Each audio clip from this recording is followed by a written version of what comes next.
अपने दिमाग से अप्रैल अटेम्प्ट तो एकदम निकाल दो। कुछ चीज़ें मैंने करी हुई थी एंड कुछ चीज़ें मैंने नहीं करी थी, जो कि मुझे बाद में रियलाइज़ हुआ कि ये चीज़ मुझे ज़रूर करनी चाहिए थी टू एनहांस माई प्रोडक्टिविटी। सबसे इम्पॉर्टेंट और लास्ट के टाइम पे जो बहुत इंपॉर्टेंट चीज़ होती है वो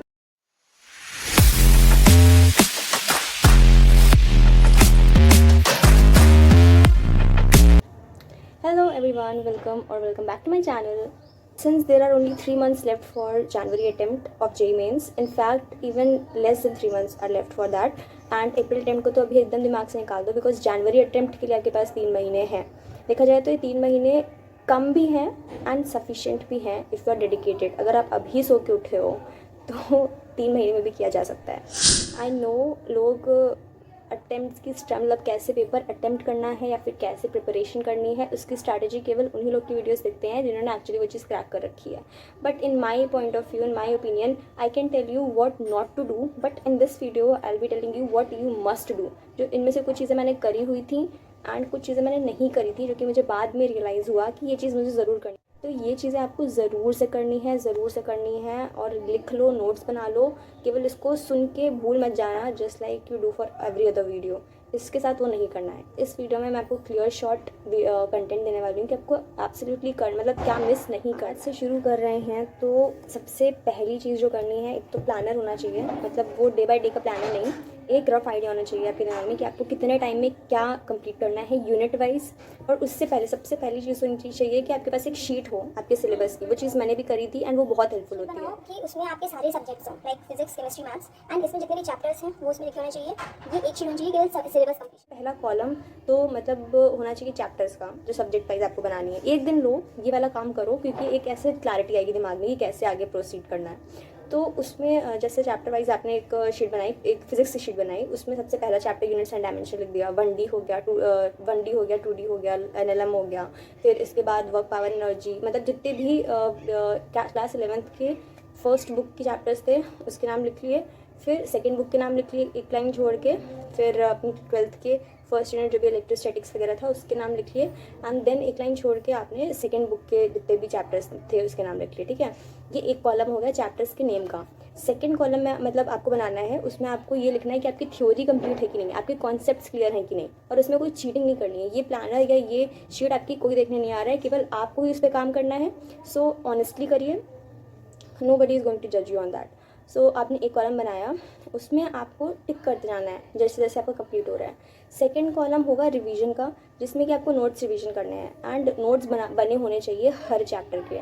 वो मतलब वो मस्ट है। बिना नोट्स के अगर आपको याद हो जा रहा है, एक्सेप्शनल हो। आप चीज़ फॉलो करी थी ना कि नोट्स ही बनाए स्टार्टिंग में, वो बाद में रिग्रेट कर रहे थे कि क्यों नहीं मैंने नोट्स बनाए। दूसरों के नोट्स मांग के वो लोग दे रहे थे। अब टेस्ट के एक दिन पहले दूसरों के नोट्स मांगोगे तो कौन देगा आपको नोट्स।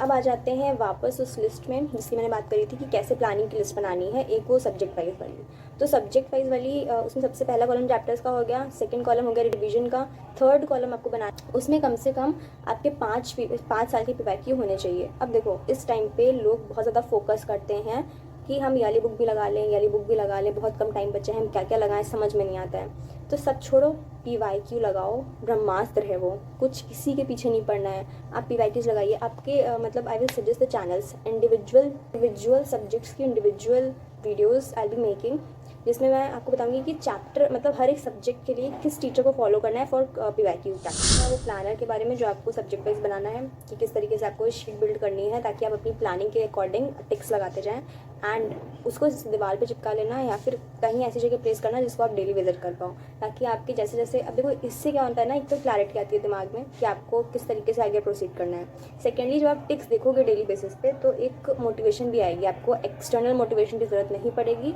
आपको देखिएगा कि आप डेली बेसिस पे अगर काम कर रहे हो तो उसका आउटपुट मिल रहा है क्या। इसके बाद जो सेकेंड टिप है वो ये है कि एक ही टीचर को फॉलो करो। मतलब ये बहुत बेसिक चीज़ है, लोगों को पता भी होती है बट लोग करते नहीं है। तो इट्स अ जेंटल रिमाइंडर कि एक टीचर को फॉलो करो।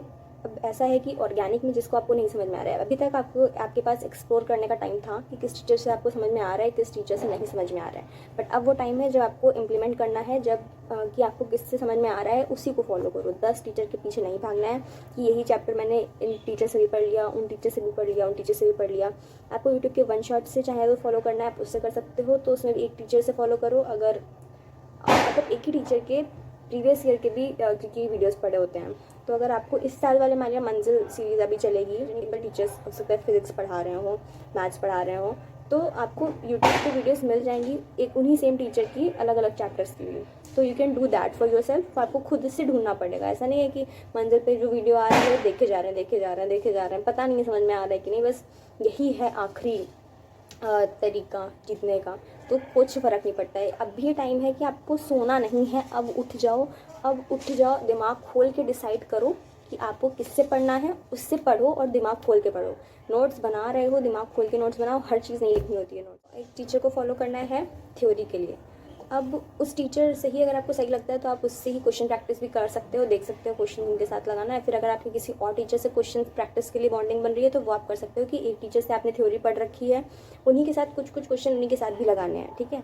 अगर आपको लग रहा है कि इन टीचर के क्वेश्चन ज़्यादा अच्छे होते हैं या इनकी क्वालिटी अच्छी है क्वेश्चन की, तो आप क्वेश्चन के लिए एक और टीचर देख सकते हो। और लास्ट के टाइम पे जो बहुत इंपॉर्टेंट चीज़ होती है वो होती है टाइम बाउंड प्रैक्टिस। कि आप मान लिया लेक्चर देख रहे हो, आप रिवाइज कर रहे हो, पढ़ रहे हो, क्वेश्चन प्रैक्टिस कर रहे हो, बट आपके पास अगर टाइम बाउंड क्वेश्चन प्रैक्टिस मतलब एक रिदम नहीं बनी हुई है कि आपको पता ही नहीं है कि आपको कितना टाइम में कितने क्वेश्चन लगा पा रहे हो आप, तो इट इज़ अ प्रॉब्लमैटिक। ये आपको आगे चल के बहुत प्रॉब्लम देगा। जब आप मॉक टेस्ट लगाओगे आपका मन नहीं करेगा, आपके क्वेश्चन छूटेंगे।